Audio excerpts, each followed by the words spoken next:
الرحمن الرحيم. Assalamualaikum warahmatullahi wabarakatuh. Alhamdulillahirabbil alamin wassalatu wassalamu asrofil anbiya'i wal mursalin wa ala alihi wa sahbihi ajma'in, amma ba'd.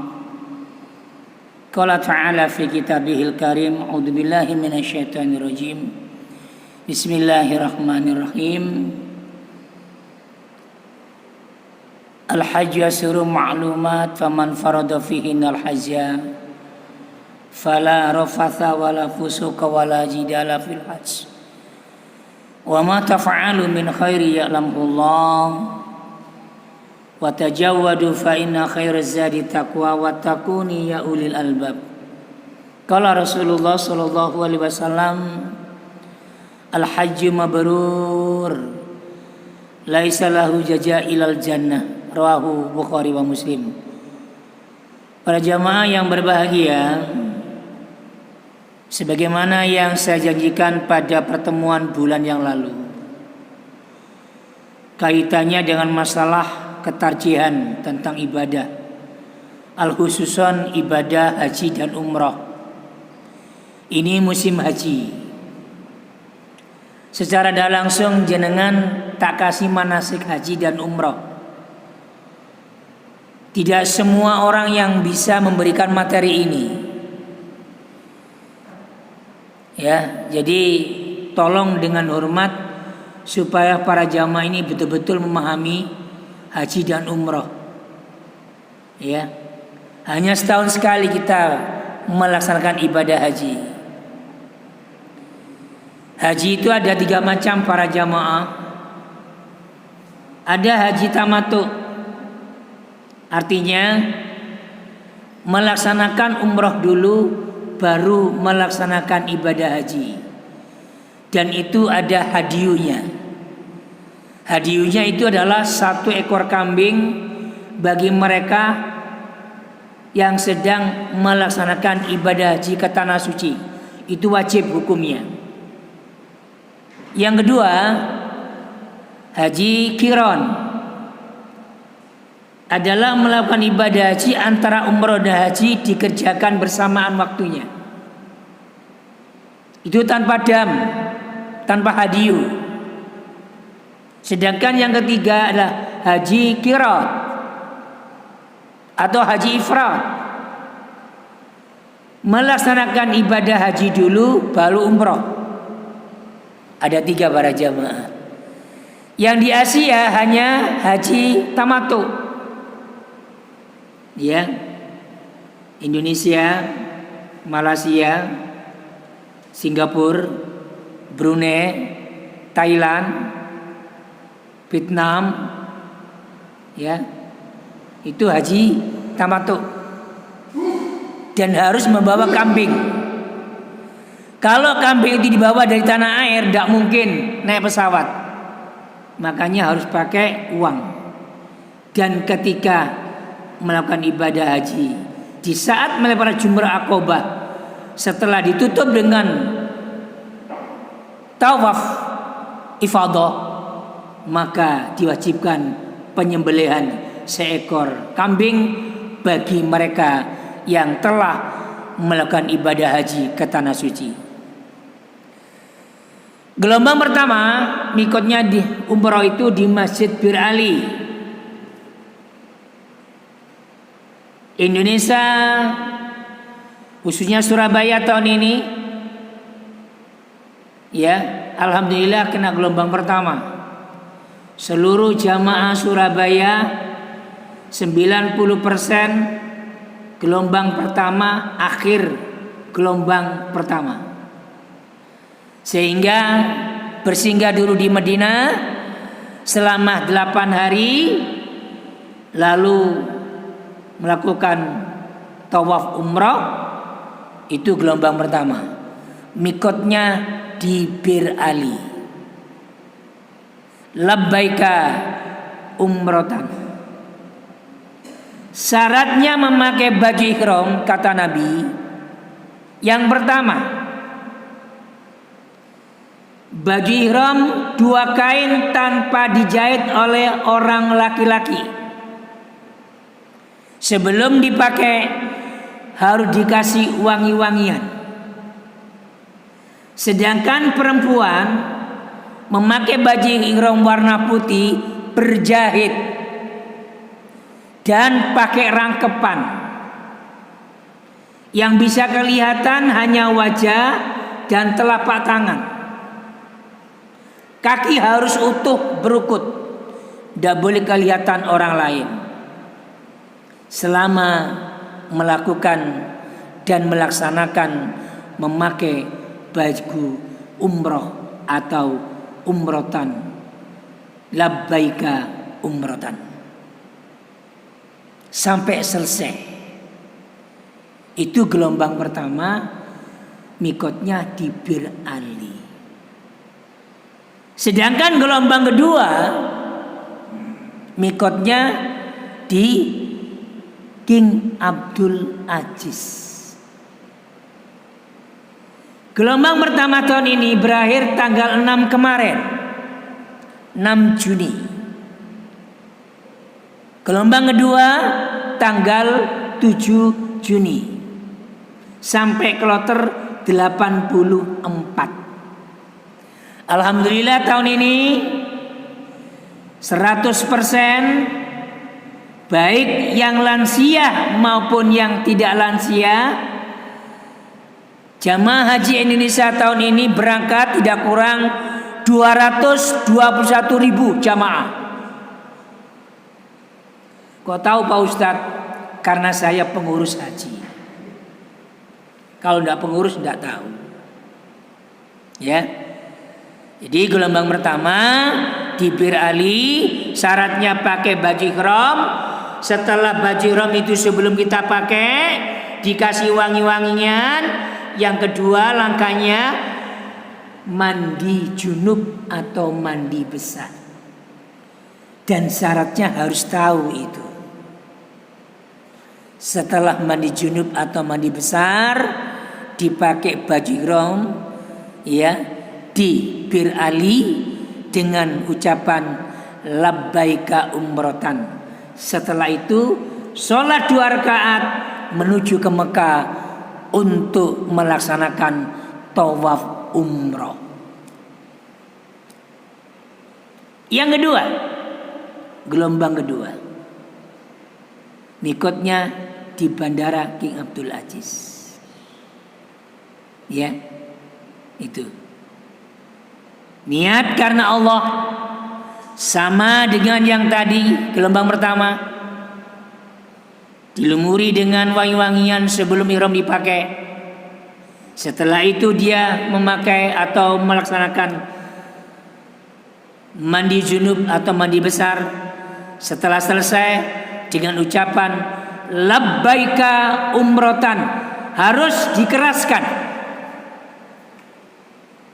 Tidak boleh disirrikan. Ya. Lanjut. Ini cara untuk memakai baju ihram untuk laki dan perempuan.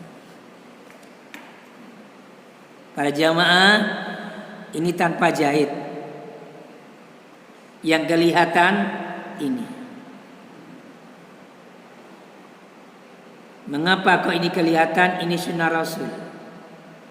Ketiak sebelah kanan harus kelihatan karena akan melakukan ibadah umroh.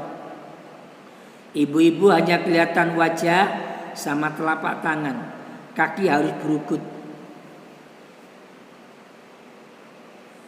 Lanjut. Larangan saat memakai baju ihram menurut tarjih. 1. Memakai wangi-wangian di saat memakai baju ihram. Tadi ganda kan? Akan pakai, berarti sebelum pakai. Kalau sudah pakai, tidak boleh pakai wangi-wangian. Yang kedua, kalau sudah pakai baju ihram laki perempuan, berkata yang kotor dilarang.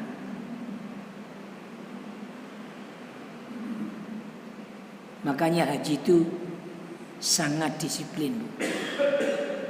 Yang ketiga, bertengkar atau saling membunuh. Tidak boleh.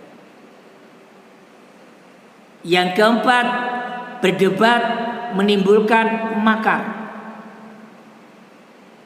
Makar itu akan terjadinya sesuatu persoalan sampai dendam. Itu makar. Bahkan saling menghancurkan. Yang nomor 5, larangan baju ihram ketika pakai baju: mencabut bulu dengan sengaja atau mencukur rambut dengan sengaja. Ya apa pakai gatel, ndak usah dikukur. Hati-hati Pak. Haji menunggu sampai 35 tahun Indonesia. Di Malaysia menunggu haji reguler 142 tahun. Yang paling dekat hanya Indonesia. Hanya 35 tahun baru bisa berangkat. Kalau jenengan daftar sekarang, jenengan usia 60 tahun, usia 93 tahun mulai berangkat haji atau berangkat ke makam. Itu. Yang keenam, memotong kuku. Makanya orang-orang yang paham dengan manasik haji, sebelum berangkat ke tanah suci para jamaah, pilih manasik haji yang praktis, yang sesuai dengan Nabi. Ya. Sebelum berangkat, kuku sudah bersih semuanya. Rambut sudah rapi semuanya. Organ tubuh sudah sehat walafiat. Itu.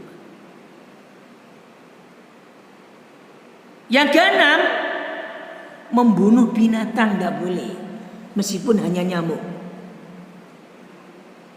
Ya alhamdulillah di tanah suci tidak ada nyamuk. Ya, semut tidak ada Pak di hotel itu. Tapi binatang lain banyak.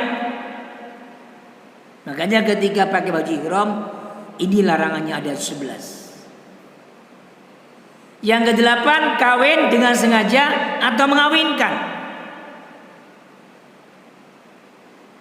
Kawin dengan sengaja atau mengawinkan, artinya nikah. Yang nomor 9, memakai kain berjahit bagi laki-laki tidak boleh, hukumnya haram. Bismillah. Bagaimana sabuk Pak? Sabuk yang tidak berjahit. Hati-hati, karena haji ini steril. Nomor 10, memakai topi bagi laki-laki dan sepatu tidak boleh. Harus sandal jepit yang kelihatannya semuanya kelihatan jari-jari. Tidak boleh kuku kita ini tertutupi ketika pakai baju ihram. 11, menutup wajah dan sarung tangan bagi wanita. Bagaimana pakai cadar? Tidak boleh. Cadar bukan ajaran. Cadar itu adalah budaya. Kan banyak pakai cadar kan? Dilepas ini. Kalau sudah labbaika umrotan. Lanjut.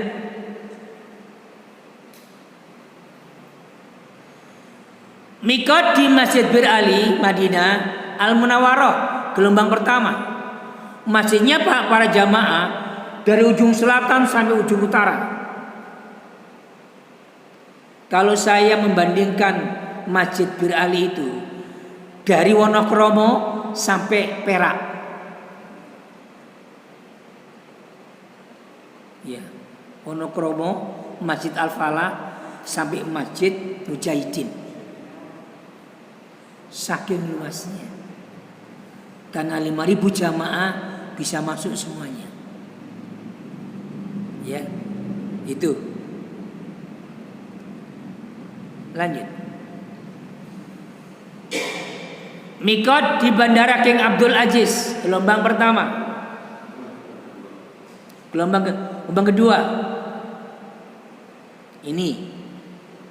Jadi bandara yang paling besar sedunia hanya King bin Abdul Aziz. Kedua Amir Mahmud sedunia. Ya. Luas sekali. Ya. Kalau saya lihat di Bandara Juanda belum seberapa itu. Itu hanya sepertiganya. Jangan kalau sudah di King Abdul Aziz, luar biasa itu. Lapangan luas.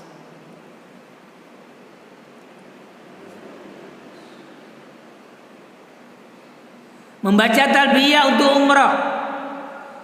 Labbaik Allahumma labbaik. Labbaik la syarika laka labbaik. Innal hamda wan ni'mata laka wal mulk la syarika lak. Aku penuhi panggilanmu ya Allah. Aku penuhi panggilanmu. Aku penuhi panggilanmu. Tiada sekutu bagimu. Aku penuhi panggilanmu. Sesungguhnya segala pujian dan nikmat juga kerajaan adalah kepunyaanmu. Tiada sekutu bagimu.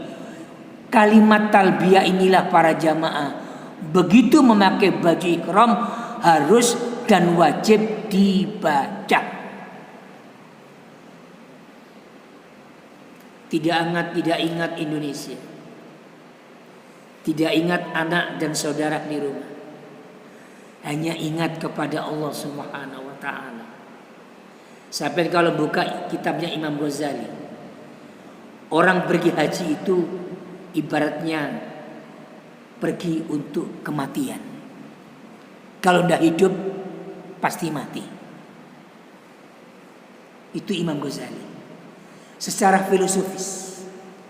Makanya setiap KBIH kalau mau berangkat kurang 1 minggu, dikumpulkan semua para jamaah, membuat surat pernyataan atau ahli waris. Siapa yang dipercaya di rumah itu, apakah paman atau bude atau keponakan yang ada di rumah, wasiat itu harus dipegang. Sewaktu-waktu kalau ayah dan ibunya meninggal dunia di tanah suci, sudah siap untuk dilaksanakan wasiat itu. Oh, tidak ada wasiat pak, tidak bisa. Itu hadis Rasul. Harus berwasiat, ditulis tangan atau diketik dengan sempurna.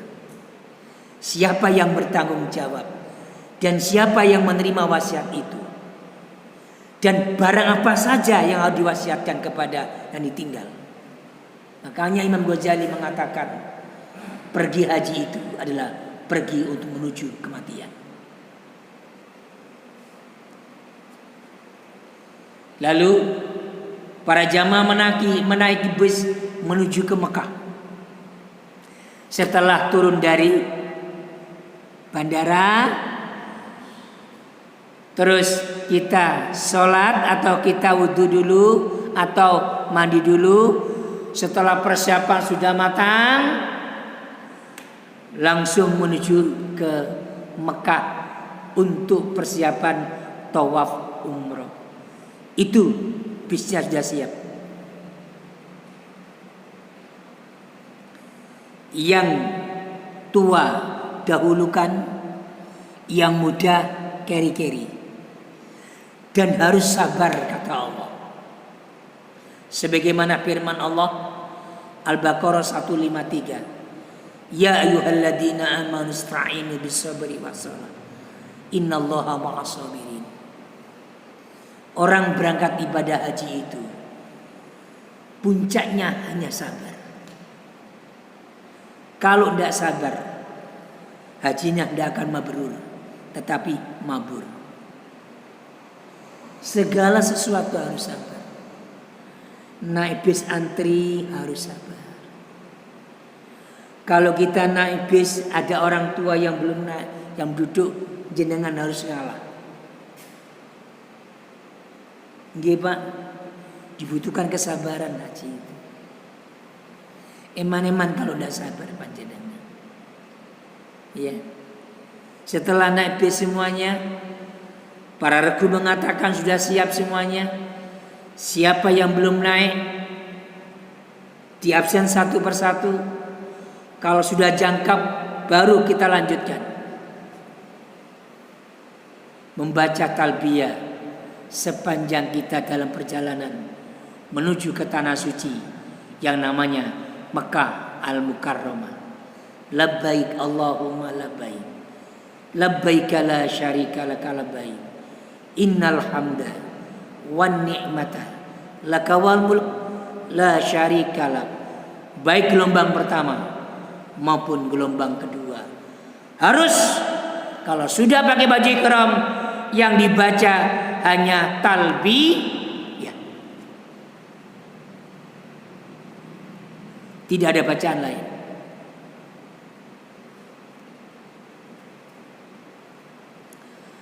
Turun dari bis jamaah bersiapan umrah. Turunnya pelan-pelan. Dahulukan yang tua dulu. Ini bagian ibadah para jamaah. Melatih kesabaran panjenengan. Semoga jenengan setelah saya kasih manasik umrah haji, tahun depan bisa berangkat haji. Siapa tahu? Pengalaman kami setelah 3 Ahad kemarin mengisi pengajian syukuran atau halal bihalal. Malam ini saya pengajian halal bihalal. Saya doakan untuk berangkat haji. Diangkat tangan Pak Ustadz, besok saya akan daftar haji. Betul itu Bu. Kebetulan itu adik kelas saya. Siapa yang menggajikan? Perusahaan. Haji tidak menunggu kaya. Jangan menunggu kaya haji itu. Berdoalah kepada Allah. Pasti jenengan akan bisa naik haji. Ini hotel haji kita atau umrah kita. Kalau dulu hotelnya hanya awut-awutan, tahun 2005-06 saya Pak para jamaah. Seperti apartemen dulu itu. Ya, apartemennya seperti sekarang ini. Kasurnya kasur ndak empuk. Ya. Jadi ndak karu-karuan. Ya, karena murah. Hanya 35 juta tahun 2005 waktu itu saya. Ya. Itu. Ini sekarang seperti ini. Satu hotel 4 orang. Itu laki-laki semua, tidak boleh kumpul. Berhadapan antara laki dan perempuan. Kalau kita haji dan umrah. Yang mengatur siapa? Karom dan regunya. Yang laki bisa dengan perempuan, tapi saling menjaga. Tidak kumpul suami istri. Selama tidak kurang 30 hari harus betah tidak kumpul sama suami dan istri demi untuk ibadah haji.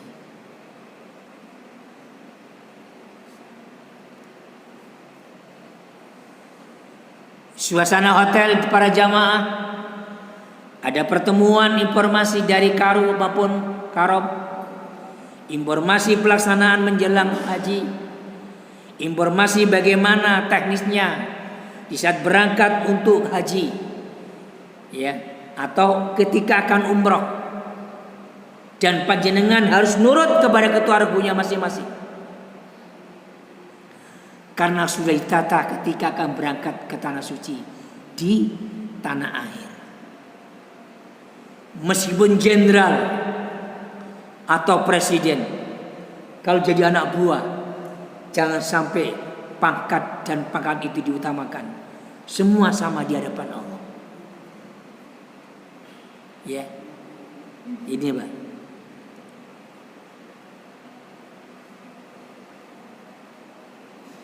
Melaksanakan umrah kudum itu istilah saja. Diawali di Hajar Aswad 7 kali putaran sambil cium jauh. Jenengan kalau bisa mendekati ke sini,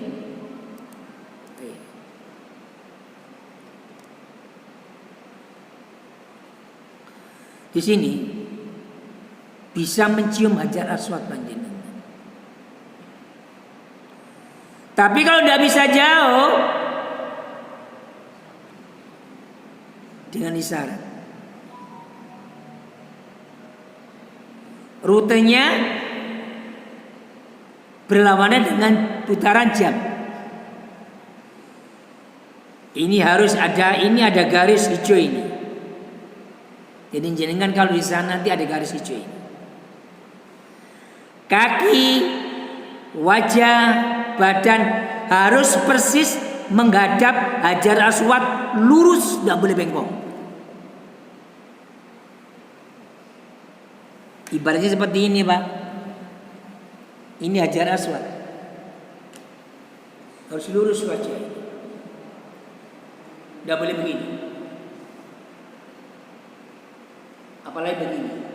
Lurus. Jauh dari Aswad. Bismillahi wallahu akbar.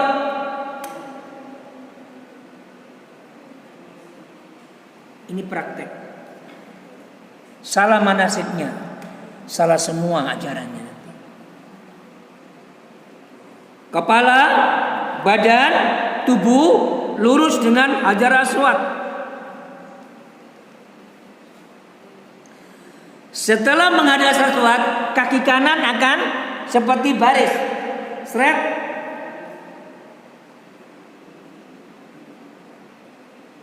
Jadi bagi. Jadi setelah kita lurus Hajar Aswad, belok kanan. Kita berputar. Mana yang dilakukan, kaki atau kanan? Subhanallah. Double begini. Subhanallah. Keliru. Makanya kalau mencari manasik yang betul. Subhanallah. Terus.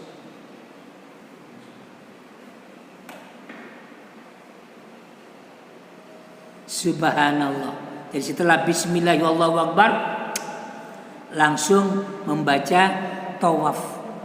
Subhanallah. Ini bacaannya. Ya, jadi putaran. Ya. Nah, ini. Subhanallah. Walhamdulillah. Wala ilaha illallah. Wallahu akbar. Wala haula wala quwwata illa billah.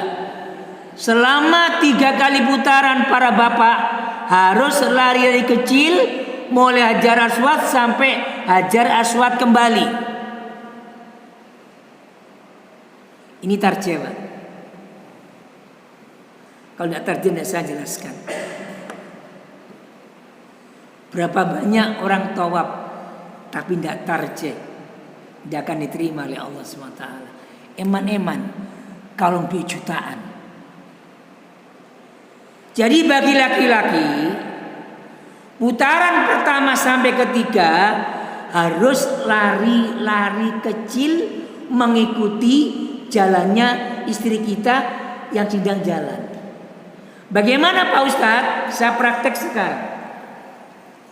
Ya, Subhanallah. Istri jalan selama 3 kali putaran.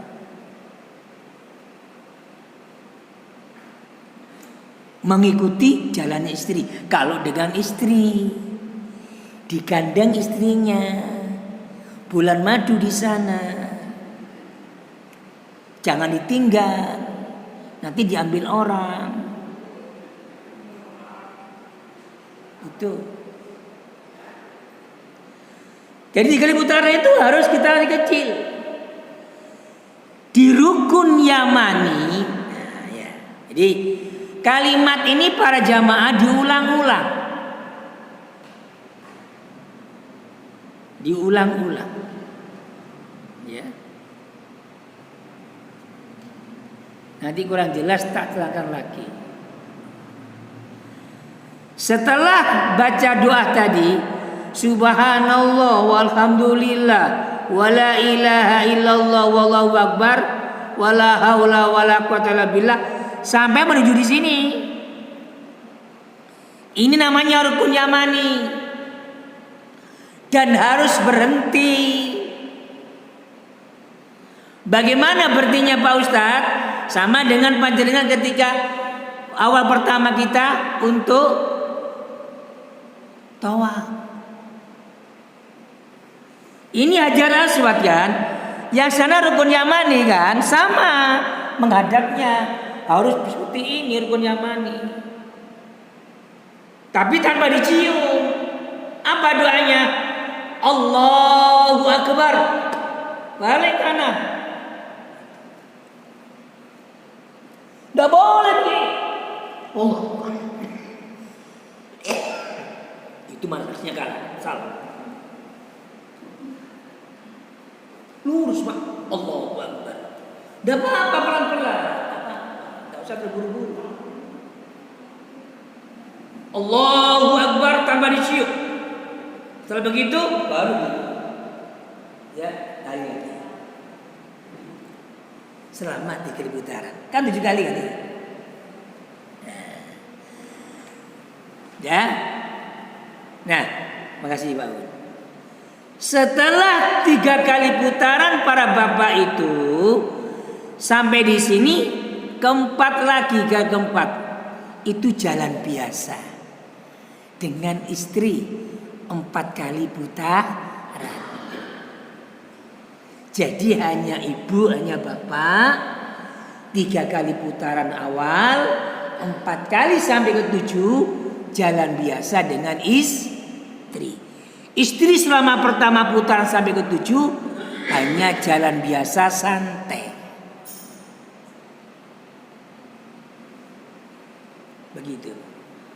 Pak Ustadz, bagaimana kalau capek atau buang air kecil?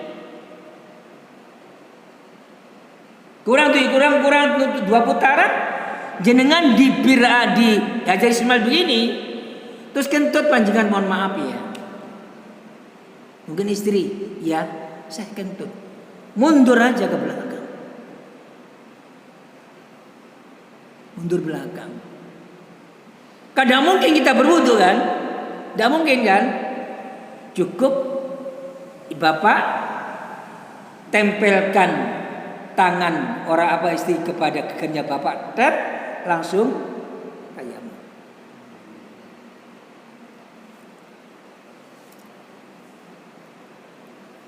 Sudah.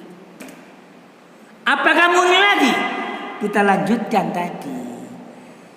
Kita lanjutkan kembali. Tidak usah mengulangi lagi. Begitu.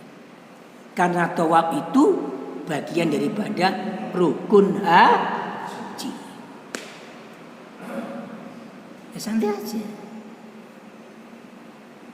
Saya bawa 78 pertama kali, tak santai. Kedua saya bawa 150, santai. Tidak usah terburu-buru. Yang penting ketika manasik sudah kita sepakati bersama. Yang ketinggalan kita tunggu. Jadi kompak Pak. Udah ada saling menyalahkan. Sehingga ikut KB Muhammadiyah. Begini semuanya. Luar biasa Muhammadiyah itu. Dirangkul semuanya. Yang tidak bisa jalan didampingi dengan kursi roda. Bagaimana caranya? Lantai 2. Kita bagi bersama. Tidak ada masalah. Tawaf. Kalau sudah 7 kali putaran sampai di sini, tidak usah dengan bacaan Bismillah, berhenti. Terus menuju ke Makom Ibrahim.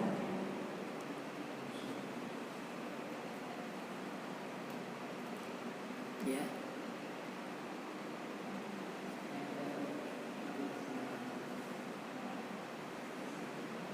Begitu sudah selesai 7 putaran, melihat Makom Ibrahim. Apa yang dibaca itu? Wattahidu, mim maqami Ibrahim musalla. Harus keras. Bapak harus keras, ibu harus keras yang bisa dengar oleh saudara tetangganya. Tidak boleh. Ini perintah. Wattahidu mim maqami Ibrahim musalla. Sama dengan ibu, ikuti bapak. Wattahidu mim maqami Ibrahim musalla. Melihat makam Ibrahim. Sudah?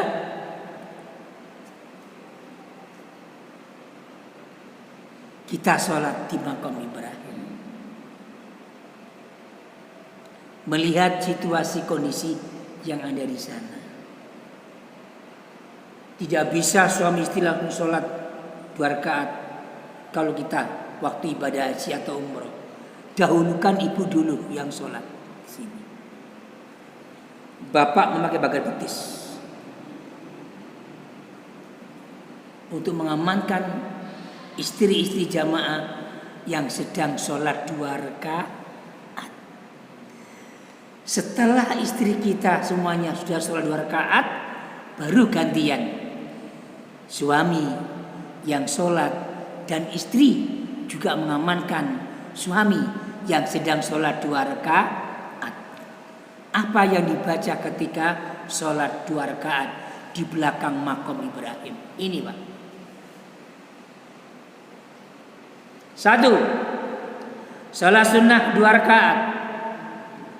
2. Rakaat pertama setelah membaca Al-Fatihah, membaca surat Al-Kafirun.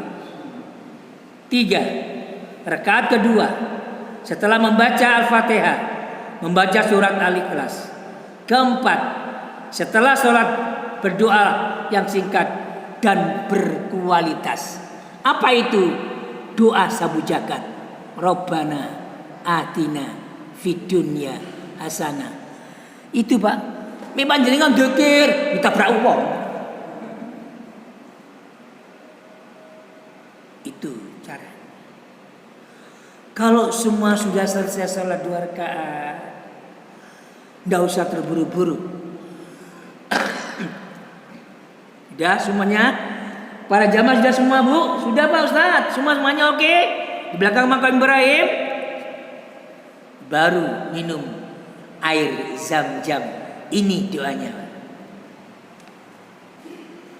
Allahumma inni as'aluka ilman nafi'ah, rizqan wasi'an, wasifa'an min kulli da'in wasaqamin birahmatika ya arhamar rahimin.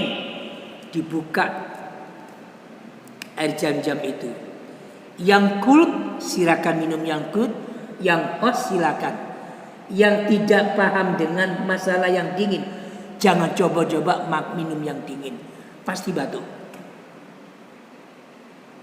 Di belakang makam Ibrahim, disitulah kita minum. Ini sunnah muakkad jenengan setelah sholat 2 rakaat di makam Ibrahim, minum dengan doa ini.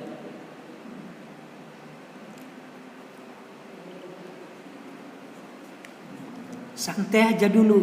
Setelah sudah segar semuanya, boleh minum berkali-kali. Sudah jamaah, belum Ustaz, masih kurang minum lagi. Kalau sudah santai, baru kita lihat. Sudah semua, oke, sudah siap. Melihat Bukit Safa dan Marwah. Ya, para jamaah, Bukit Safa Marwah meskipun tidak kelihatan, ada arah panah. Tapi sebelum ke Bukit Safa Marwah, pamitan dulu dengan Ka'bah. Ya, pamitan dulu dengan Ka'bah.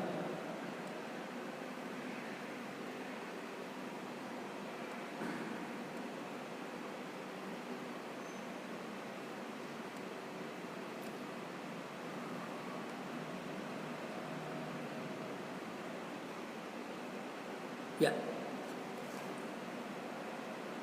Tergantung siapa regunya dan karomnya. Kalau berpengalaman, setelah kita minum jam-jam, semua sudah siap untuk menuju ke Safa Marwah. Apakah kita akan melawan arus atau mengikuti arus di belakang sini? Kalau jamaah penuh, kita pamitan dengan Ka'bah atau Hajar Aswad dengan angkat tangan. Bismillahi wallahu akbar, tidak dicium. Hati-hati lebih nanti umrah atau haji. Kalau pamitan setelah minum jam-jam dengan Ka'bah atau dengan Hajar Aswad, cukup Bismillahi Allahu akbar, turun langsung menuju Bukit Safa dan Marwah.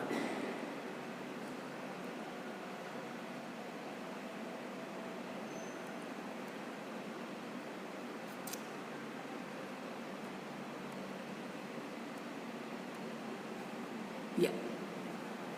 Ini doanya. Inna Safa, harus sama-sama suami istri yang keras satu jamaah.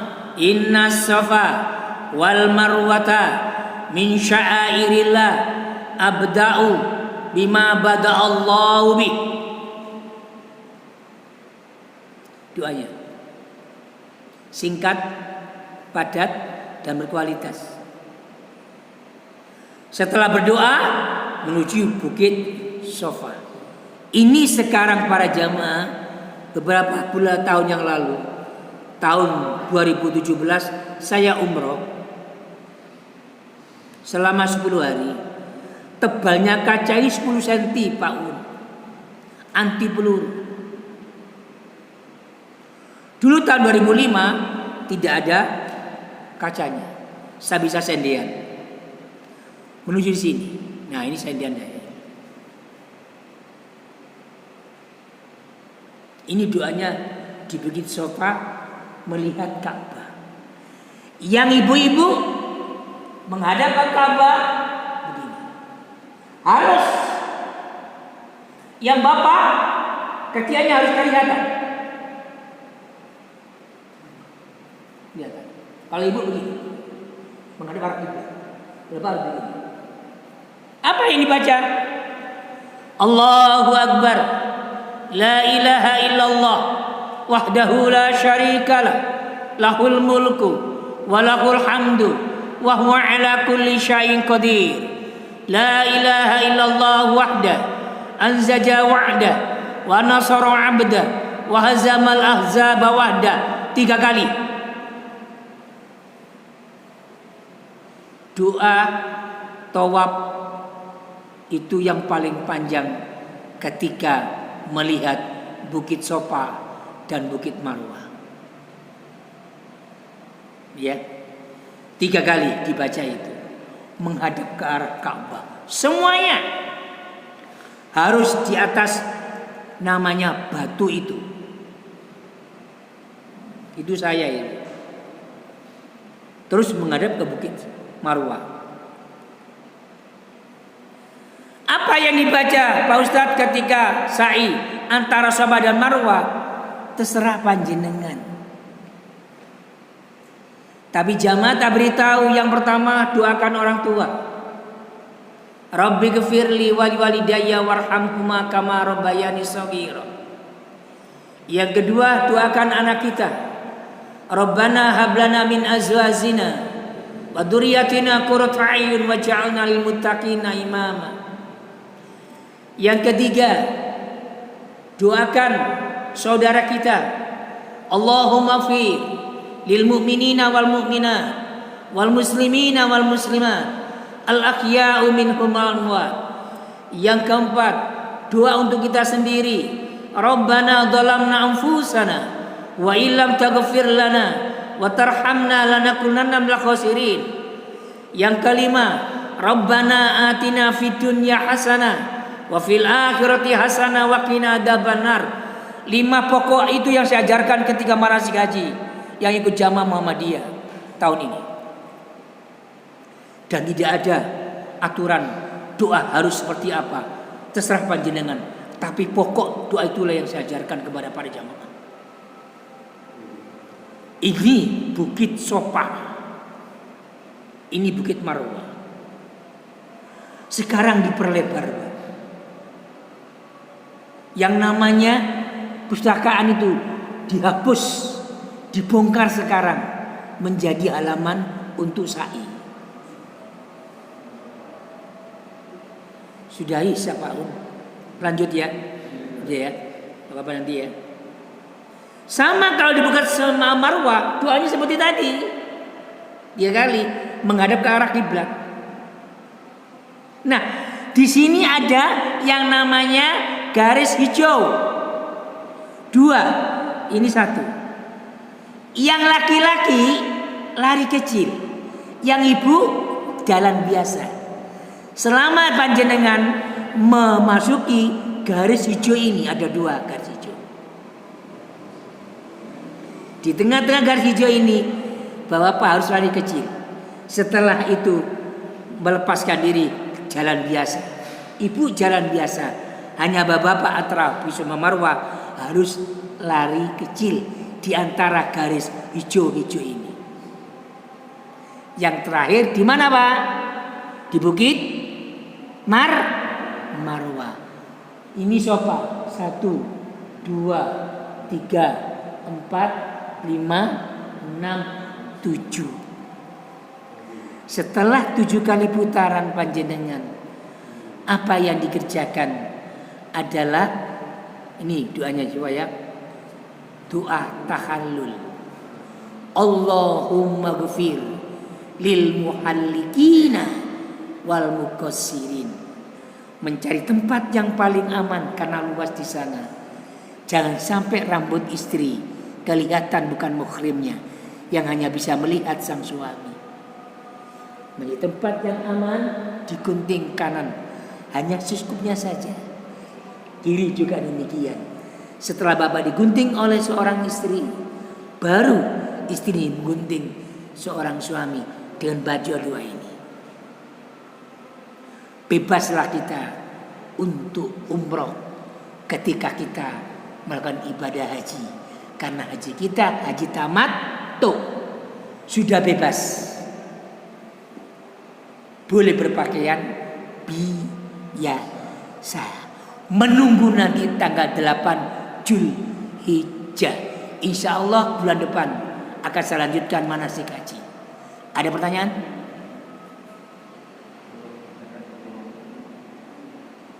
Monggo, Pak. Insya Allah bisa bawakan ya bulan depan. Nanti buku di fotokopi lagi. Jadi saya memberikan doa itu praktis. Jadi kalau ikut Abi Muhammadiyah, tidak panjang-panjang. Sampai kalau ikut depak sampean, Bu, sami boleh Pak, gak apa-apa sampean. Jadi itulah hari ini sengaja saya memberikan materi HPT tentang manasik umroh. Nanti bulan depan kita manasik haji. Biar jenengan nanti semoga Allah mentakdirkan panjenengan bisa haji semuanya. Siapa tahu. Demikian, kurang lebih mohon maaf. Rabbana dzalamna anfusana wa illam taghfir lana wa tarhamna lanakunanna minal khasirin. Rabbana atina fid dunya hasanah wa fil akhirati hasanah wa qina adzabannar. Allahumma ij'alhu hajjam mabrura wa damman maghfura. Allahumma ghafir lil muhallikina wal muqassirin. Allahumma rabbana atina fid dunya hasanah wa fil akhirati hasanah wa qina adzabannar. Walhamdulillahirabbil alamin. Assalamualaikum warahmatullahi wabarakatuh.